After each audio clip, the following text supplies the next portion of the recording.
Madam Speaker, it's great to be back here on Parliament Hill. I hope everyone had a great summer and time well spent with their families and loved ones. Prior to the election, for over 12 years, I was a member of the United Steelworkers Local 4610. Early on as a teenager working in a unionized manufacturing facility, I was unaware of the roles unions played for their members. As I matured and grew older, I quickly realized the great value unions play in protecting workers' rights.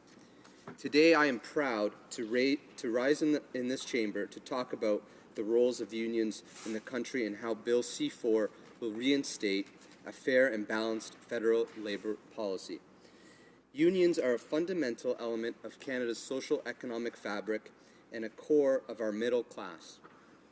They help create well-paying jobs, safe communities, and a prosperous economic environment. They set standards for working conditions and quality of life for working people. Canada has a relatively high rate of unionization, with 30% of its workers belonging to a union. Union negotiated wages and benefits are usually superior to what non-union workers receive.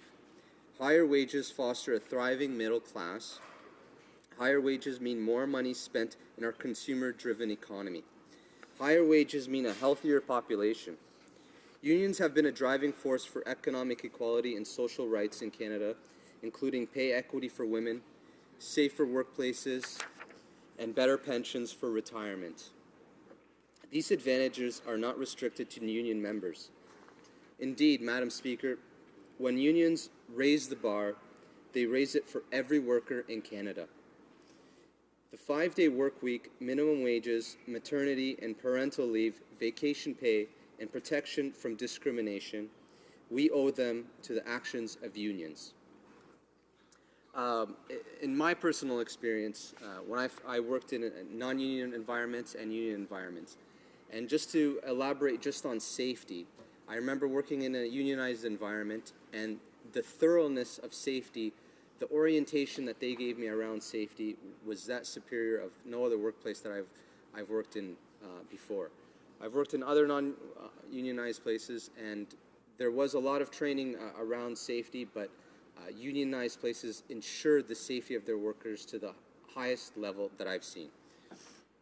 When Bill C-525 and Bill 377 were presented under the previous government, they were perceived by many an ideological-driven and unwarranted attack against unions and collective bargaining. Bill C-525 was introduced in June 2013.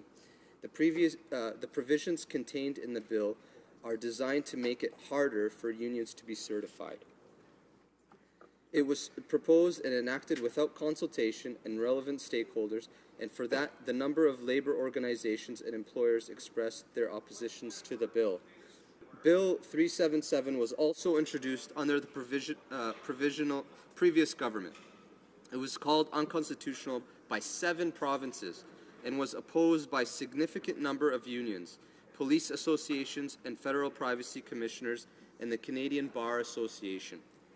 It puts unions at a disadvantage during collective bargaining and makes it more difficult for employees to unionize. It adds unnecessary and redundant compliance requirements for financial disclosure, which already addressed in the Canadian Labour Code and many provincial labour statutes.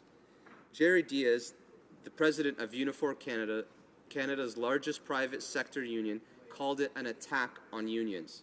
Canada's largest public sector union, the Public Alliance of Canada, said the bills were designed to weaken unions.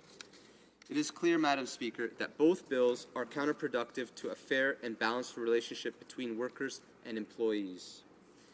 It comes as no surprise that repealing them was a priority of our party during the last year's election campaign. Our commitment won the support of many Canadians. Consequently, repealing of these 2 pieces of the previous government's labour legislation was a set priority in the mandate letters of the Minister of Employment, Workforce Development and Labour and the Minister of Public Service and Procurement.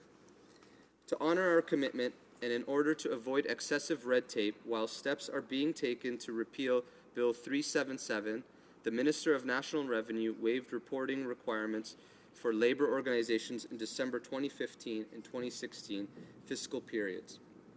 To repeal Bill 377 and 525, Bill C-4 was introduced to amend the Canada Labour Code, the Parliamentary Employment and Staff Relations Act, and the Public Service Labour Relations Act to restore the procedures for the certification and the revocation of certification of bargaining agents that existed before the introduction of both bills.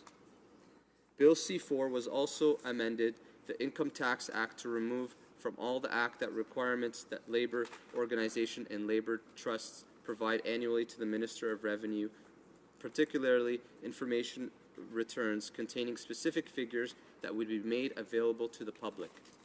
The Government of Canada recognizes the important role that unions play in protecting the rights of workers in this country and helping the middle class prosper. In order to achieve a fair and balanced federal labor policy, we have to repeal the provisions enacted by Bill 377 and Bill 525. I encourage all members to vote in favor of Bill C-4. Thank you, Madam Speaker.